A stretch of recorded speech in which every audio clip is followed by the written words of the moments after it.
একটি টিক্স ব্যবহার করে কামিজের সাইড ফাড়া সুন্দর এবং কি সোজা করে সেলাই করতে পারবেন। যদি সোজা না হয় তাহলে কিন্তু কামিজগুলো দেখতে ভালো লাগে না, তাই একদম সহজভাবে শেয়ার করব। প্রথমে কাপড়টা এইভাবে ওপেন করে এখানে যে সাইড ফাড়া সেলাইটা আছে একটা চিহ্ন করতে হবে। এরপরে স্কেলের সাহায্যে প্রথমে আমাদেরকে এইভাবে সোজা করে একটা মার্জিন করে নিতে হবে, যাতে করে আমরা সেলাইটা একদম সোজা করে দিতে পারি। তো দেখুন, এক সাইডে যখন মার্জিন করা শেষ হবে এরপরে কিন্তু আমাদেরকে অপর সাইডেও একই পদ্ধতিতে সোজা করে মার্জিন করে নিতে হবে। তো এভাবে প্রথমে কিন্তু আমাদেরকে মার্জিনটি করে নিতে হবে। তো দেখুন, এভাবে করে কিন্তু আমি দু সাইডে মার্জিন করে নিয়েছি। এরপরে কিন্তু কাপড়টা উল্টো সাইড থেকে মার্জিন বরাবর ভাঁজ রাখবো। এরপরে কিন্তু প্রথমে আমাদেরকে সাইড দিয়ে সেলাই দিতে হবে।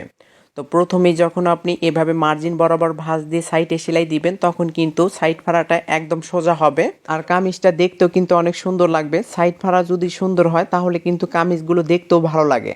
তো আপনি যদি এই বিষয়টা না জানেন তাহলে এরপরে থেকে আপনারা কিন্তু এই সিস্টেমটা অবলম্বন করবেন। সাইডে যখন সেলাইটা হবে এক্সট্রা কাপড়টা ডাবল ভাঁজ করে তারপরে কিন্তু অপর সাইডে আমাদেরকে সেলাই দিতে হবে।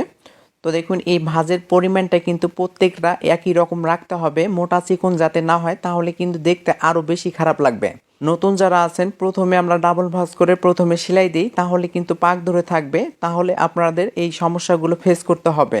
তো এই বিষয়টা আপনাদেরকে ক্লিয়ার করতে হবে। ভিডিওটি ভালো লাগলে লাইক কমেন্ট শেয়ার করবেন, পেজটি ফলো দিবেন।